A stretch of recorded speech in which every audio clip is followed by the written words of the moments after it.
What is going on, Ridge Runner Nation? We are back for another Ridge Runners Live show. And tonight we're joined by the most special guest we've ever had on Ridge Runner Live. We can't say that, but a super awesome guest. Nevertheless, we're joined by Paul Barte. Paul's been with us since the beginning. If you've ever watched one of the rundown shows or any of our other content, every single week we start the rundown with the infamous Paul Barte streak. We're super excited to dive into that, learn a little bit more about how that started, what that means, a couple close calls in there, and everything involving that and anything else along the way. Paul, how are you doing tonight? I'm great. I appreciate the opportunity to be part of this. I think I have to be the most unlike all of your other guests that you've ever had, because everybody else you've got on the show, they're like fast. They're like people who win races and stuff like that. And that is totally not me. I'm a slow guy. You know, the athletic genes did not run very deep in my family. So I don't know. It's weird for me to be on this because I just feel like I don't fit the mold. You definitely do. And I think there's obviously you have a great story to tell as well as your half marathon streak every single week and a couple other year running achievements. I think when people find out how many miles you do run every single year consistently, I think there'll be a lot of people just blown away. But before we dive too deep into that, Paul, tell the people a little bit about who you are, how you ended up in Athens, Ohio, and just everything about who is Paul Barte. All right. Well, I teach at OU. I've been on the faculty at OU since 1997. So I guess that means I've finished 23 years teaching in the School of Music. It's a great job. It's not as much fun when I have to do online teaching. So the current realities are kind of a bummer, but I have a great job anyway. I teach organ. I'm an organist. And I also teach music history classes. And so that's what brought me to Athens. So I guess that did. Yeah, there we go. Awesome. Yeah. If you saw our social media earlier this week, you saw the organ clip with Barte's head kind of cropped in, and maybe you didn't know what the context was, and now you may know. As always, for anyone watching, if you have any questions for Paul, just drop those in the chat and we'll relay those along. And I might add that Wesley, how many years ago was your little film project? 2 years ago? 3 years ago? I think 3 years ago now. Yeah, so Wesley did a little short documentary thing about me, and when he did that, he went over to Galbraith Chapel with me and did some recording of me playing the organ. And so he obviously recycled some of that footage in what he put together with that little teaser for this little interview. Yeah, no, it's fun to go back into the archives and pull those out. So obviously, Paul, a lot of people want to know, you have a half marathon distance streak. It's approaching 500 weeks here in just a couple of weeks.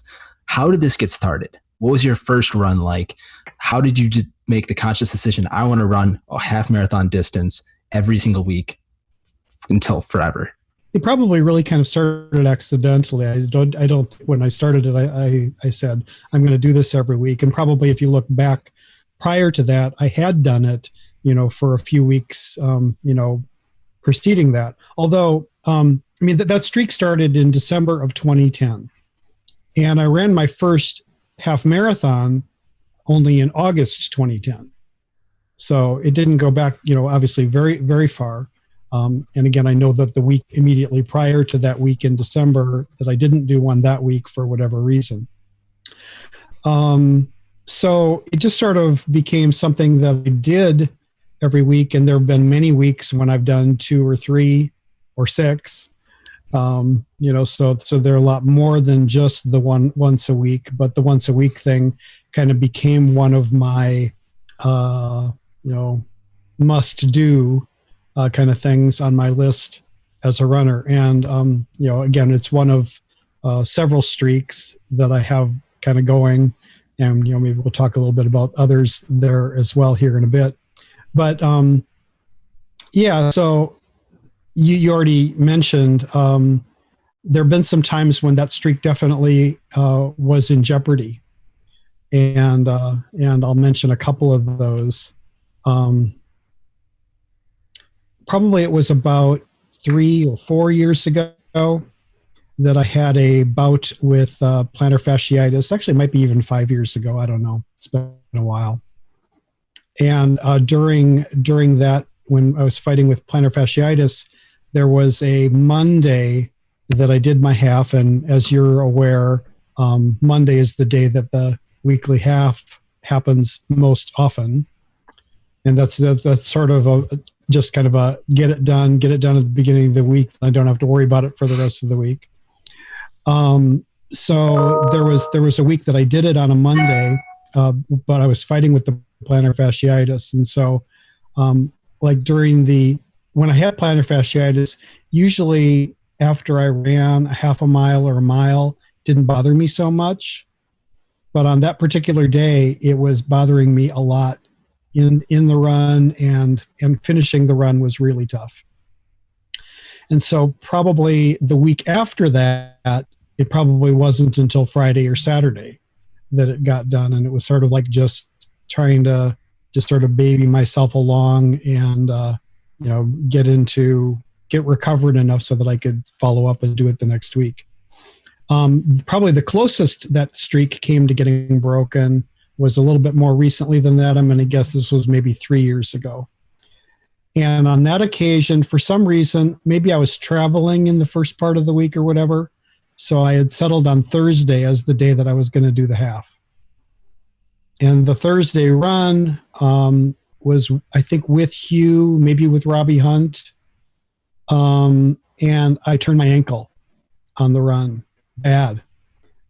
And I think I was like, I think we did we did out to the dam at Stroud's and came back on Hickory.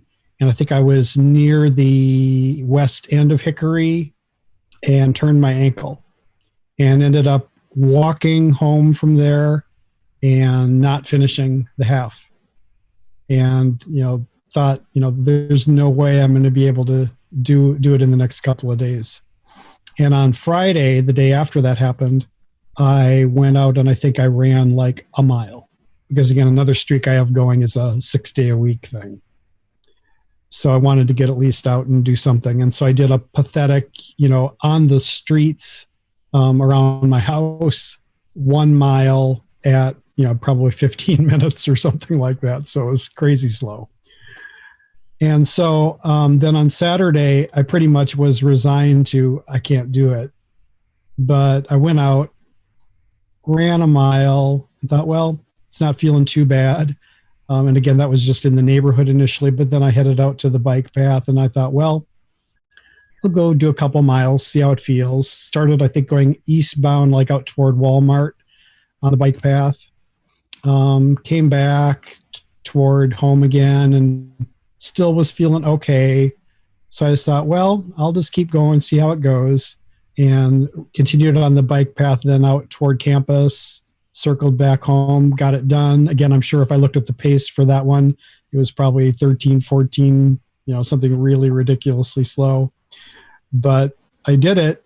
And I think that, those who knew me at the time, who, saw that I did it, finished that run on Strava that day, probably were like, I can't believe he did it, because it was pretty much over. It was pretty much a given. It wasn't going to happen, but it did. So the streak was alive, and that certainly was the closest it came to being broken. That's crazy to kind of hear about how you twisted your ankle. You did a mile on the Friday to kind of muster up the extra energy and recovery time to kind of get it back out there and do the weekly half. It's kind of wild to think that over the 500 weeks, there's only been a couple of close calls. That's another thing that's super impressive when I think about the weekly half marathon streak, as well as the 6-day-a-week running streak you have, is the amount of consistency you have out there every single week and for all 6 days. Talk about the 6-day-a-week streak. Is that one easier, harder, or just about the same difficulty? Well, it's interesting that they actually started at the same time. And I'm not sure that I would really say one is easier or harder.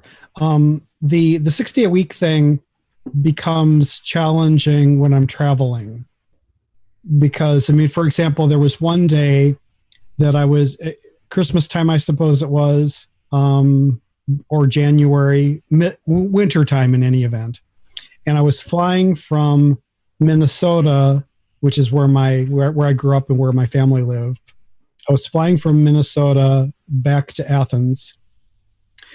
And I decided that because it was so cold up there in Minnesota, I decided, well, I'm just going to wait until I'm back in Ohio and run later in the day. Usually I run first thing in the morning, but I decided I'd run later in the day. Well, then I got to the airport, because it was really cold.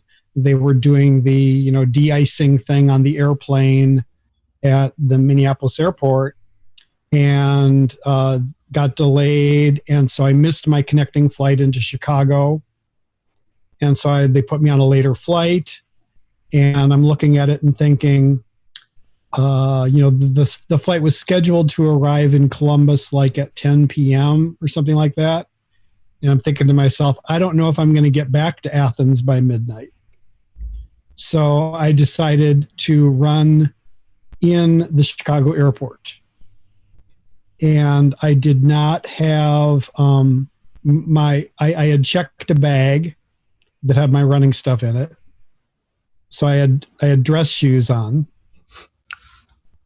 And I also had a carry-on bag with me. So I was at a restaurant. I asked a waiter at the restaurant if he would watch my bag for me. And he, breaking rules, of course, he did so. And so I ran 1 mile in O'Hare in dress shoes.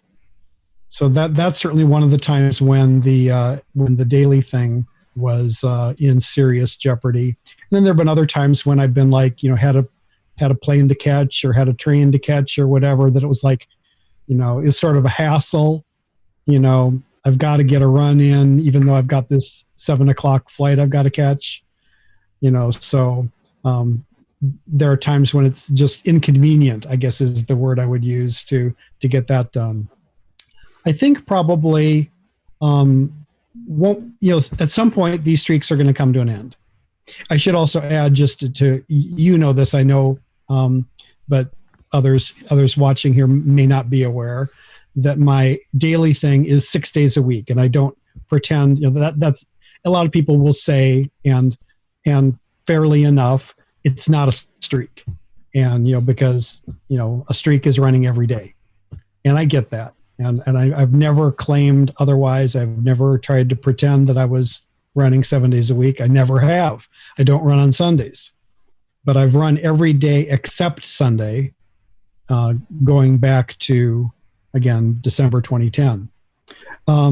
That is also, that's also meant running when I've been sick, running when I've had a fever, running when I've had, little aches and pains or whatever. You just get out and do it anyway. And that's not the attitude a lot of people have, but that's the attitude I've imposed on myself.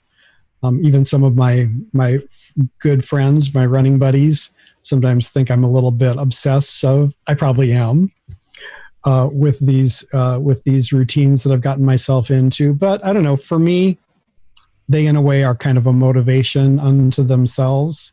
They keep me going. They keep me motivated. They get me out there, out the door every morning, even when sometimes staying in bed seems like a pretty nice idea. But anyway, there it is.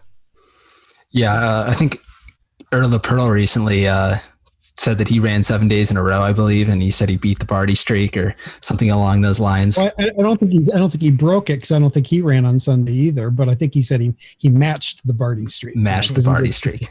Yeah. So. What was it like when you were running in the airport?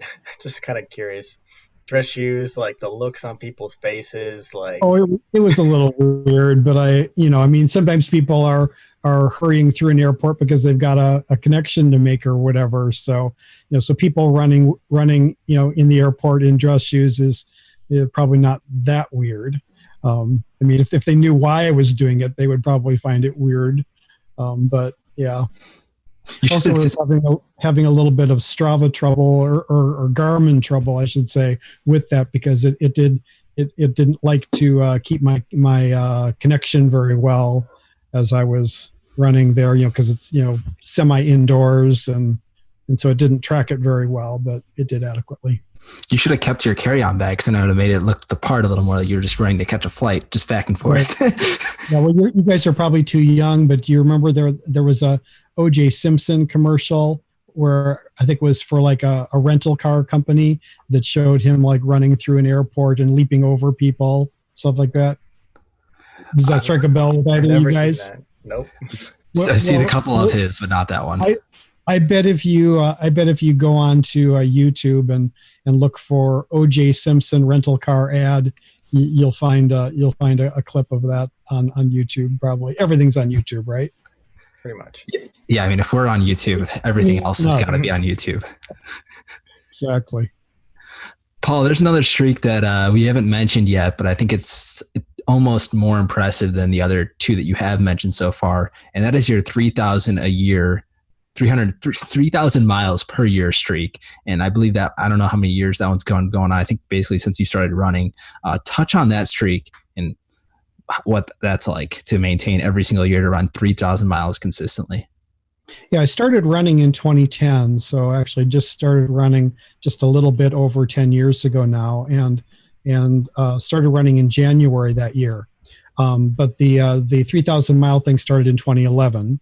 Although by the last quarter of 2010, the mileage was already up there in that kind of range. I mean, I could just about guarantee that the last quarter of 2010 had 750 miles in it. But 3,000 a year, started in 2011, and and I don't know if, just to kind of do the math for a second, but something I'm very, very aware of because of, trying to keep that going, is that to run 3,000 miles a year and running 6 days a week, like I do, basically means averaging about 9.5 miles a day, or about 57 miles per week. So that's basically what I try to target. Most weeks I'll run over 60, just to round up a little bit, but other weeks maybe only 50. I've run over 50 miles a week, not every week over that period of time, but if you looked at my weekly stats over the last 10 years, there would only be, I bet there are fewer than 10 weeks when I haven't run 50 miles. So where running is concerned, I think probably if I could, sort of say I've got one strength, I would say that strength is consistency. Just doing it every day, doing the half marathon thing, consistent mileage. That's kind of my thing. Willpower. Got to have a lot of willpower I mean, some of those runs that you've done up in like the bitter cold, and I wouldn't even go outside at all, like negative degrees up there, and you're like just getting them done. Yeah, well, again, one of the other things that people know about me is that I hate the heat. I actually started a Strava club, the Hate the Heat Club. So this will be my shout out to join the Strava Hate the Heat Club, everybody. Don't do it. I know that not everybody's on the same page as I am, but other people I know feel pretty similarly. In fact, Dave Hayden, who's one of my regular running buddies, Dave is probably even more anti-heat than I am, believe it or not. And actually, the Hate the Heat Club, while I'm the one that actually created it, Dave should get credit as sort of co-founder, because he and I had talked about it, and before it became a reality on Strava. So for me, John, running in the heat is much more difficult than running in anything that winter can throw at us, at least here in Ohio. I've run here in Ohio in sub-zero temperatures, But I know, and I'm not talking sub-zero wind chill. I'm talking real temps below zero, maybe even 10 below. And I would, and this again, a lot of people would say this is completely crazy. I would rather run when the weather's like that than when it's, August heat. Yeah, see, I would be the exact opposite when it comes to I have no problem being in Vegas in July or June running in 100 with low humidity or whatever it's out there versus if it's single digits or low teens, I'm not going to be able to do it. You know, I honestly, I'm really comfortable with the temperature in the teens. When it gets down into single digits or lower, then yeah, I don't like it. But if you wear the right gear in cold weather like that, you can really be very comfortable. I mean, in the 20s, are great. 20s or 30s are really great running weather, in my opinion. I mean, I would take the 20s over the 60s or even the 50s. All right, this is just out of hand. To me, the ideal running weather is like when it's between 35 and 50. And and again, you guys know here in Ohio we have very high humidity, and we have humidity that is first thing in the morning in the summertime. The humidity is often hovering around 100%. 97, 98, 99, 100% is not unusual, in those summer months. And, and when it's that humid, even running when it's 70 degrees out is very, very uncomfortable to me. I hate it. Yeah, I mean, I think we're just getting peak summer season right now. Not if you look outside right now, it's kind of raining and the temperatures are still kind of low. But I know I'm looking forward to the summer months and the heat coming. Mike Anderson said, "Give me the heat." He's also on board with the pro heat movement, I guess. Alex Jackson kind of has a follow-up question. He says, "What's your key to being consistent and healthy throughout all of your streaks?" I'd say one of the most important things for being healthy, and I'm actually surprised I don't hear runners talk about this as much as I think they ought to, is sleep. I think sleep is hugely underrated in terms of health in general, not just physical health, mental health as well. And I'm a guy who I like to get to bed by 9 o'clock. I'm usually up at 5 o'clock, if not earlier. Lately, the coronavirus situation has sort of imposed a little bit of a tweak in the routine for my running buddies and me. And that usually means I'm up at more like 4:45 in order to get out the door before 5:30. I mean, I need a certain amount of time to sort of get ready before I'm ready to head out the door. So yeah, I think sleep is super, super important to recovery.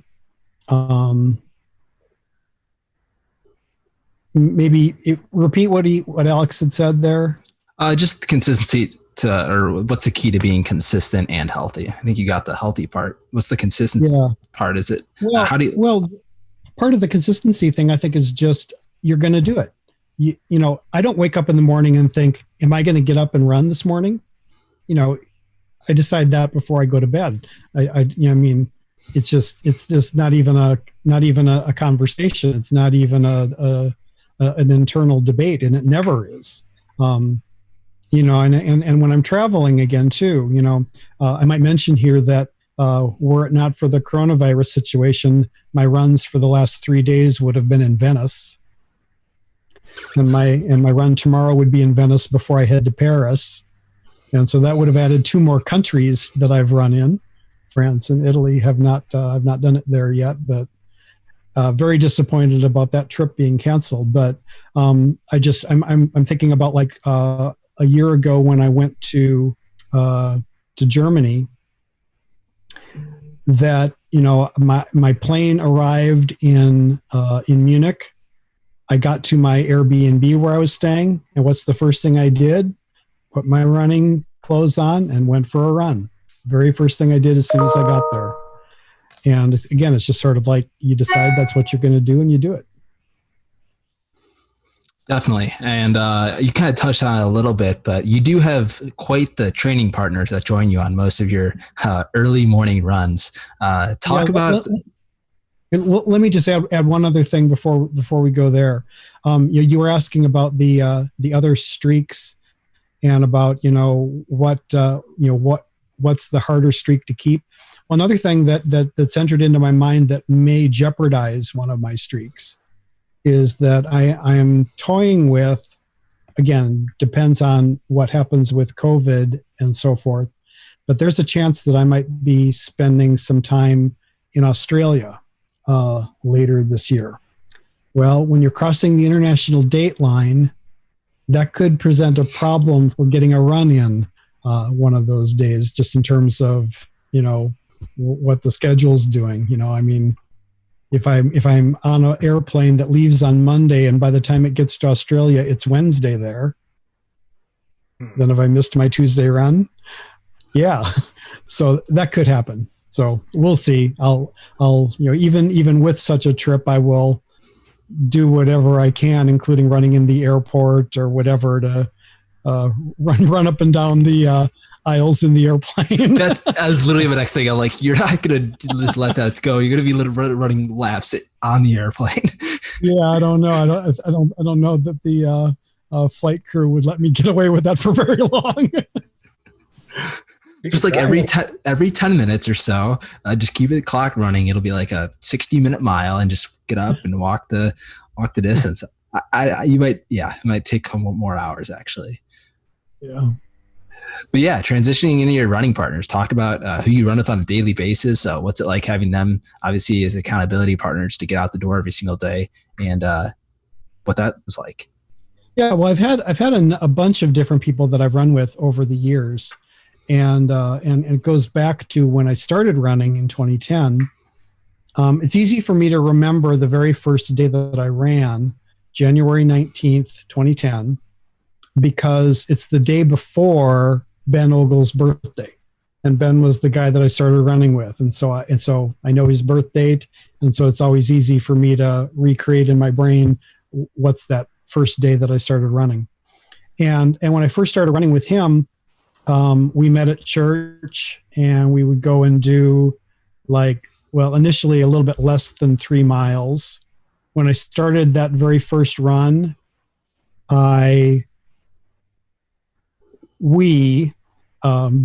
because of me, we probably stopped and walked at least 10 times in less than 3 miles, which when I think about that now, it's just sort of a joke. But anyway, so Ben's the one who got me out running initially. And when he first invited me to go running with him, I thought to myself, why would anyone want to go running?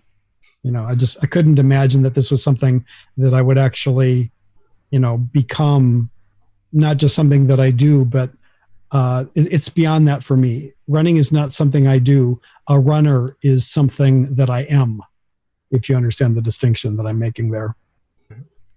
So Ben and I ran together a lot for about 1.5 years until he moved. After that, and I might add too that within 2 or 3 months of starting to run with him, there was a week where he was out of town for several days, and I went running anyway. I went running by myself, and that was in a way already sort of like a little bit of a minor turning point, that I was into it enough that I wasn't just doing it because I was meeting my friend, but I did it just because I'm doing it. That was before any of the streaks were started or anything, but probably like on March, April 2010. So I ran with him a bunch until he moved. After that, I started running more with my house being the point of departure. And I had some friends. Spencer Patterson was one that I ran with a lot. Spencer again, a friend from church, and he lived just a couple blocks from where I live here. And we would meet, maybe 2 or 3 days a week. Eric Niederhauser was another guy that I ran with a lot.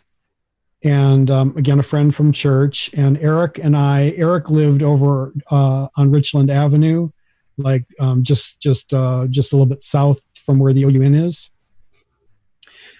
And Eric would head out to the bike path, and I would head out to the bike path, and we'd rendezvous somewhere and run together. Eric was somebody who really helped me push myself to run faster. And back in the days when I was running with him regularly, that's when I did some of my faster running. Again, by your standards, it's not fast, but by Barte standards, it's pretty good. To give you one specific there's a day that I was running with him that I did a 10K tempo run at 7:34 pace. So for me, that's pretty solid. It's moving for anyone. Yeah, that's good. Yeah. So I couldn't do that today if my life depended on it. So ran with Eric quite a bit. Ran with Robbie Hunt a bunch. And Robbie and I were running together, and then that's when Hugh joined Robbie and me as a third. And Hugh eventually has become, I'm sure that I've run now more miles with Hugh than with anybody else that I've run with. Hugh and I have been running together quite a lot for, I think, 3 years now. And basically, if we're both in Athens, well, he doesn't live in Athens, I should say. He works in Athens. So usually what happens is he drives to Athens, we meet somewhere running, and then he goes to work. But he, we usually are running together 5 days a week. So unless he's taking a day off work or unless I'm traveling, most of the rest of those days we are running together. Then also Dave Hayden, and I've actually known Dave longer than I have Hugh. Actually, there's sort of an interesting story there, and this kind of goes back, John, to talking about the running in the winter stuff. There was a day when it used to be that Dave usually ran a little bit earlier than I did. I usually would be leaving home about 5:45 at this point in time, and he was usually leaving closer to 5:15. And his runs were usually a 5-miler. And so he would go out and back on the bike path, and we would pass one another frequently, with him heading toward home and me just on my way out. But we'd see one another out there often. And I think the first time either of us said anything to the other more than just good morning or hello or whatever was on one of those crazy winter days when there was about 6 or 8 inches of fresh snow on the bike path. And it was cold too. And he said something to me as we ran by about, something to the effect that, the fact that we're both out here, means we're basically certifiably insane, right? So that was kind of our first little, moment, our first little conversation with one another. And I think subsequent to that, we would start running together occasionally. And usually it wasn't like we planned. It was just like, we'd see each other out there and I would turn and run with him. But more recently, it's been more conscious. It's been more like, we're going to meet, we're going to schedule a rendezvous. And that happens pretty regularly these days. And again, often what's happening is Hugh and I are meeting, and then we meet Dave, and then we, continue from there.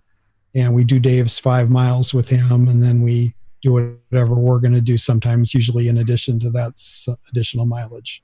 So those guys, they've really become among my very best friends through the connection. And these are people that without running, there's very little chance that I ever would have really gotten to know either of them at all. Maybe Dave, because his wife works in the College of Fine Arts as I do, and so our paths might have crossed. But there's very little chance that Hugh and I ever even would have met one another. if we weren't involved as runners. We saw one another at races and Strava. But that's one thing about running for me, that it's become not just this thing that I do and this thing that I've become, but it's also become an important part of my social life.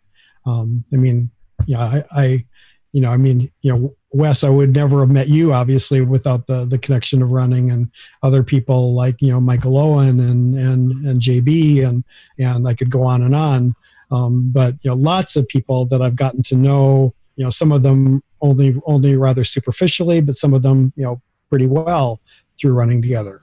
Another one we haven't mentioned here is Kevin, and it's funny, people say Kevin who, and I say I don't know his last name. Which is kind of funny, but do you know who the Kevin is that I'm talking about? Only when you drop his name in the description. I don't know who it is. Okay. He lives next door to Chip Rice, and he's kind of tall, red hair. He's probably is he 40, maybe, roughly age wise? He's an ultra. He's done 100 miler. He's not really running big miles these days. He's a physical therapist. But anyway, he's not on Strava, but he's another person that that I've just gotten to know a little bit through doing some running with him. And again, he joins our trio and becomes part of the early morning bike path party some of the time as well. Interesting thing too about him being a 100 miler. I remember one day when I was over at OVRC, and there were 4 people in the store at the time: JB, Michael Owen, Kevin, and myself. And so we were just sitting there talking, and it was like, suddenly I'm realizing, hey, I'm the only person in this room who hasn't run 100 miles. That's Athens for you. Yeah, well, it's weird, isn't it? Nick Voss commented, Kevin Swank, possibly. He ran Pine to Palm in about 2012. Possibly. Where is he finding that? Just from like... We have really good interns here at Ridge Runners. So Nick Voss has been crunching the numbers for us for the past 10 minutes or so. So we really I should know his last name. I feel bad that I don't know it. Speaking of numbers, I think we need to quantify the Barte measurements so that we can accurately describe them now in the show, like the bit, the part, the spec. A spec. Oh, that. All right. Okay. So basically, as I started doing Strava, Strava just says, morning run or whatever, kind of boring, right? And so, people, can relabel their runs however they want them to. And I started out, not really doing very much with that, but now every day I put something different down, and some of them are very boilerplate, very, how many times have you seen me writing, the weekly half, most with you, part with Dave H, couple deer emojis, whatever, there are certain things that are kind of, frequently part of those little things there. Other times they're a little more, a little less ordinary. So one of the things I started doing quite a while ago is like, I'm putting down who I'm running with. And so like, for example, when Dave Hayden would have been like the only person I was really running with much at all, maybe at one point in time, if I ran into him and he was already on his way home, then I'd probably only would run with him like a mile or something like that. So I'd call that a bit. If I, on the other hand, let's say I got out earlier than he did, and I met him while he was still on his way out, and I finished his outbound and did the return with him, and so it was maybe more like 3 miles with him, then I'd call that part. Okay. And and then, so basically the scale, and then, a spec emerged. A spec was invented for Earl the Pearl. So like I was just, walking out the door, and Earl the Pearl, for some weird reason, is outside my door waiting for me, and ran from my house down to the end of the block. So like literally not even a tenth of a mile probably. But had to give him some credit. So that's how a spec was born. And that's one I don't use very often. But so spec is the smallest amount, and more than a spec is a bit, and more than a bit is a part, and more than a part is half, like I frequently will say with Dave, half with Dave H. Because I'm running 10, he's running 5, so that's a typical situation. With Hugh, it's very often most with him, and occasionally it's all with him as well. So that's basically the scale there. That's awesome. I can't believe that was worthy of conversation, but okay. It's great. Yeah, when you see someone drop the spec on Strava in the Ridge Runner Strava Club, something awesome happened on that run. So Alex Jackson's really excited that he finally knows who Dave H's last name is. So, well, and so you got to be sure, if you're a voter in Athens County, that you vote for Dave Hayden for school board, because he's the man. There it is. Paul, you're rocking your Mount Mitchell Marathon jacket tonight, and you have run a bunch of races. I kind of want to dive into that, and the race that you have run. For people that don't know, Paul ran the JFK 50 miler in 2017 and finished. He's also done the Thunder Bunny Trail races multiple years in a row. I think he's done Iron Furnace, I think, every year that's been a race. So I missed the very first Iron Furnace. And I didn't even know Michael at that point in time, where I probably would have done it then, but I've done it every year since. I finished the 50K twice at Iron Furnace, and then I was you got to say I was a DNF the third time, but I finished the 28 milers. That was nasty hot weather that day, and then I also turned my ankle while I was out on Hickory. So that's Thunder Bunny, correct? Yeah. What did I say? Iron Furnace. Sorry. Yeah. Iron Furnace. That's all good. Yeah, Thunder Bunny.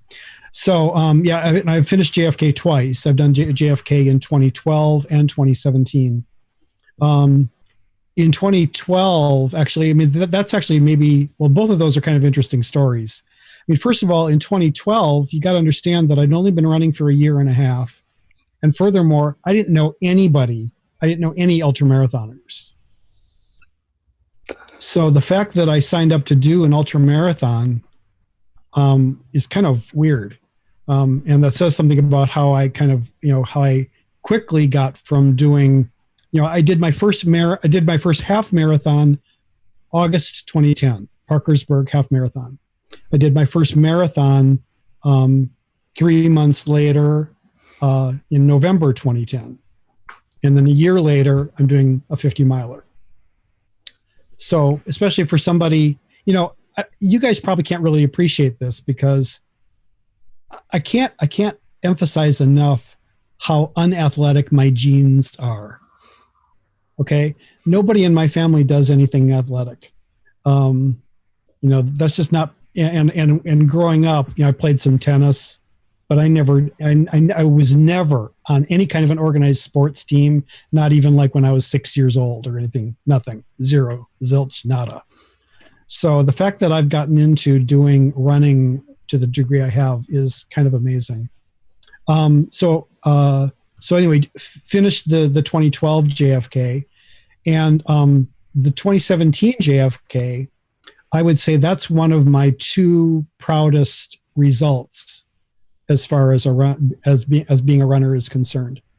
And I'll tell you about the other one here too in a bit. But here's the reason. Actually, my finishing time in 2017 was a little bit slower than my 2012 time. But I'm more proud of the result for a couple of reasons. First of all, while I went out there completely by myself in 2012, I was part of a team in 2017. there were 5 of us, Team OVRC, I guess we were officially called, or whatever, or were we Team SEOTR? I don't know, whatever. But we were a team, and the team consisted of Michael Owen, Mike Cooper, help me out here, Isaac Gibson, and what's his name? The guy who used to work at, maybe still does work at the vaping shop. Oh, Stefan Lewis. Stefan. Yes. Stefan, of course. I don't know why I couldn't think of his name. I'm bad with names, so forgive me, Stefan, if you're seeing this. So that was our team of 5 people. And the way JFK handles results for their team competition is your top 3 finishers determine the team's place in the standings. So Michael knocked it out of the park and finished 2nd or 3rd overall. And I'm pretty sure Cooper finished in the top 10 as well. He might have finished 8th or something like that. Anyway, finished with a very, very solid time. And every expectation was that that Isaac was most likely going to be our number 3 finisher. In fact, in the early stages of the race, he was running with Cooper. And so he was turning in a very solid time. But he ended up DNFing. And I was running, and Stefan and I ran into each other maybe 5 or 8 miles in, somewhere on the Appalachian Trail part of the course. And we ran together a little bit. I think I caught up to him going up a hill. But then when we got onto more of the gnarly trails, rocky part of the trails, he took off, and I didn't see him again for a while. But then around mile, I don't know, halfway in the middle of the race somewhere, mile 20 something probably, I caught up with him, and I was really surprised. And he was like, "Oh, I'm just dead. I can't do it." And I tried to encourage him, tried to say, "Well, come on, run with me for a little bit. Let's see what maybe you'll get your second wind or whatever." Tried to encourage him, but he ended up dropping out as well. So shockingly, we're suddenly in a position where for our team result, it actually matters what pathetic old Barte's doing. And so I finished, with a very unimpressive time. But combined with Michael and Cooper's excellent times, my pathetic, back of the pack finish was enough that as a team, we finished in 3rd place. So that was awesome to feel like I'd actually made a contribution to a team result like that. Even if again taken by itself, my result was not particularly impressive. I was happy to have made a contribution to that effort. Another thing that I really felt good about that day was I finished really amazingly strong. I forget, Wesley, have you run JFK? I have not. I've spectated. Okay. So how the course is set up then. Basically, it's like the first, 18 miles or whatever is on the 16, maybe it is primarily on the Appalachian Trail. And so it's pretty technically challenging. There's some serious climbs, and parts of it are very rocky, and for somebody like me who's always paranoid about falling, it's a challenging part of the course. And then you're on this flat dirt towpath for 26 miles. And then you finish up with 8 miles on rolling hills on asphalt. And the thing that I am proudest of that day is that during that last 8 miles, I figured it out at one point, but I don't know, I passed something like 50 people in those last 8 miles that day because I was running. I mean, I still had something in my legs, and I was able to run that whole last 8 miles, and nobody else around me was running. They were, running, walking, whatever. But I passed a lot of people in those last miles, and mile 50 was my fastest mile the whole day. That's awesome. So that's a result that I'm proud of. The other race result that I have that I feel pretty proud of is much earlier in my running life, and it's the second half marathon race that I finished. As I told you, my first half marathon race was running the Parkersburg half in 2010. My second one was running the Geist half marathon in Indianapolis in 2011. And I finished that race in 1 hour, 42 minutes, 48 seconds, which, again, not very impressive for people who are, really, really good runners.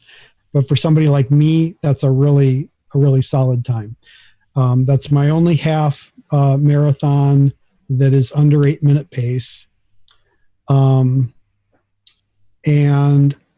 here's this, again, I was 50 years old. So that was 10th place out of 131 people in my age group. Wow. So, so for me, that's a result I feel very proud of, even if it is kind of ancient history at this point.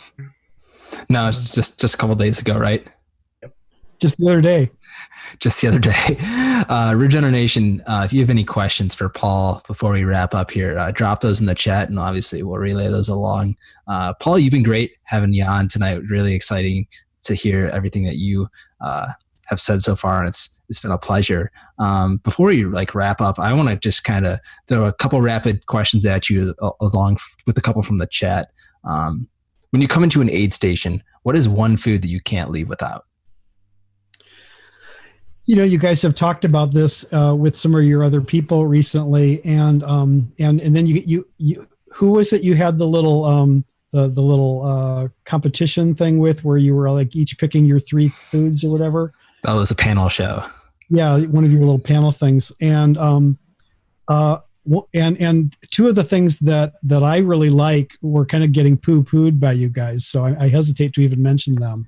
I'm an orange slice guy. I like the orange slices, and again, I attached this particularly to my recollections of the 2017 JFK. Oh man, and actually, who's the young lady you had on most recently? I forget. Ellie Pell.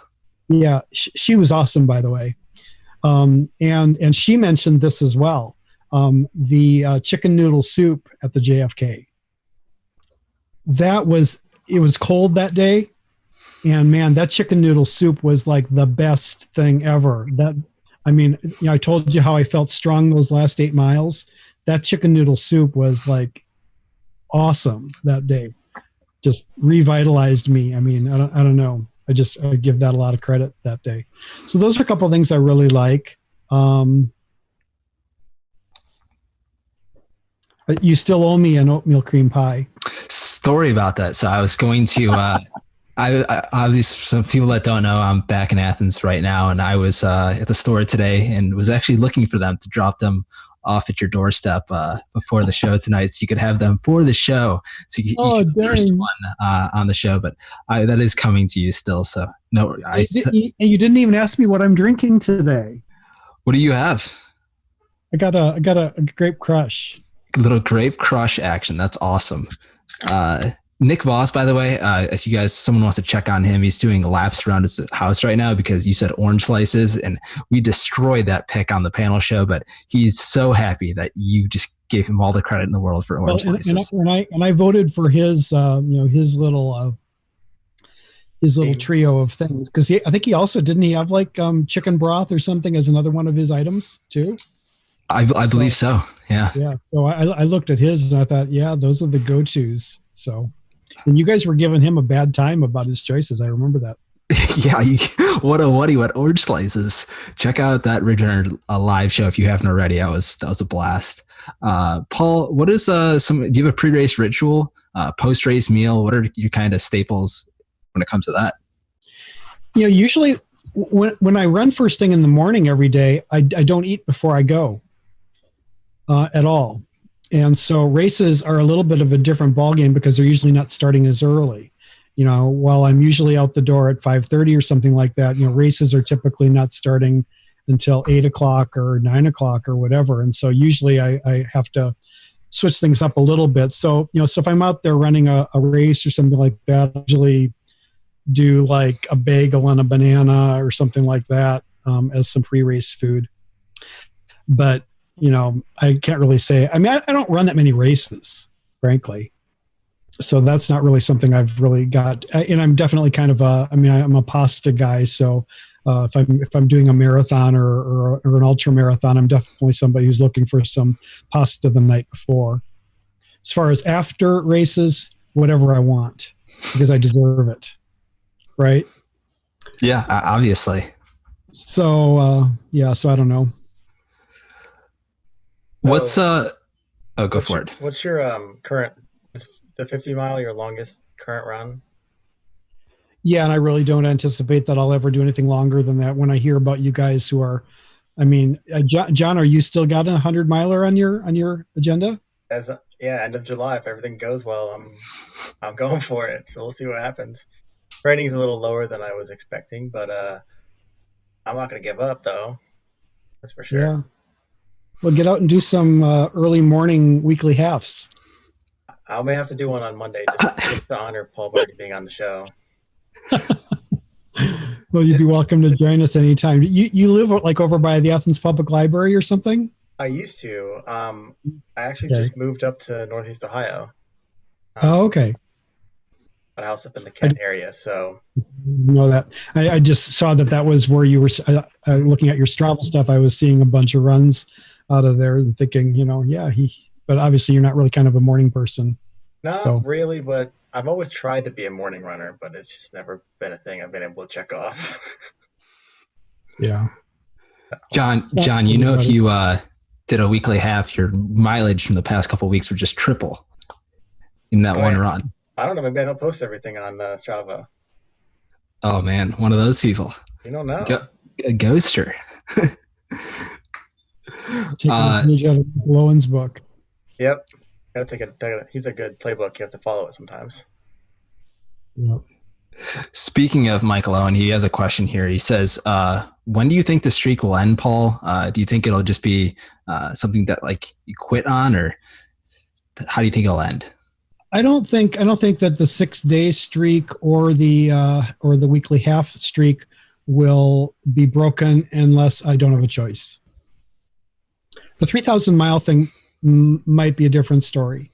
As I get a little older, I start to think that maybe it's time to scale that back a little bit. But I don't know. I mean, this year's going pretty well. At this point, I'm over 100 miles ahead of pace for getting in 3,000 again this year. I deliberately set out this year starting out doing more than I needed because, well, I was going to be in Chicago with a class of students for a week. I had a 3-week trip to Europe planned with my boys and another trip by myself later in the summer. So I was figuring on 7 weeks that I was going to have relatively low mileage. In other words, probably only 50 miles or potentially even less. And so I wanted to get some extra in the bank early in the year, which I've done.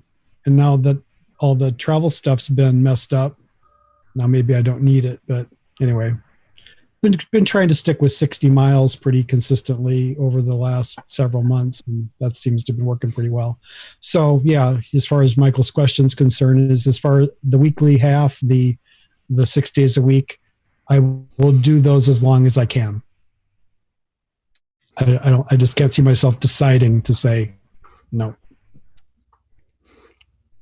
That's awesome. Yeah, I'm super excited. Obviously, you've had a couple close calls and just kind of fought through every single one that's popped up. I'm excited for the airplane one, especially. That one's going to be my favorite weekly half marathon that eventually comes up. Paul, it's been a pleasure, like I mentioned earlier. One final question here, unless Ridge Runner Nation has anything. If you could run with one person in the history of the world, who would it be and where would you run? Yeah, well, I anticipated this question, and I'm going to cheat, and I'm going to give you 2 names. And these are, not surprisingly, names out of the other half of my life, which is my music. So my answers are Johann Sebastian Bach and Richard Wagner. So the people who know me as a musician will not be at all surprised by those answers, because those are kind of my musical passions. Where doesn't really matter. I mean, I suppose I would run with Bach in Leipzig, and I would run with Wagner in Bayreuth, which are cities that are closely tied to their personal histories. So it would be awesome to be able to talk to those composers about their music, whatever. It'd be cool. Yeah, I'm sure they'd be really interested in your running as well. They could probably take a couple tips on being consistent. There's kind of an interesting thing with Bach that let me just throw this in for a minute here. When Bach was 19 years old, there's a famous story about him going from where he lived in Arnstadt to Lübeck because he wanted to meet another famous composer, Dietrich Buxtehude. And the story is that he went on foot 200 miles in order to do that. And the story is one that I'm frankly skeptical about because I understand what doing 200 miles on foot is like. And a lot of people just don't even really think about what that really means. But I would really love to go to Germany sometime. And, it'd probably take me, a few weeks, I could reasonably do 200 miles in 3 weeks. If I really went crazy, I could do it in 2, I suppose. I've had my share of 100-mile weeks. I've done 110 miles in 1 week on one occasion. So it would be really interesting to actually, literally go in Bach's footsteps over those miles. But in a way, sort of what I want to do with that is maybe in the process of covering that territory on foot, is maybe I might come up with some insights about what that might have meant for Bach. I don't know.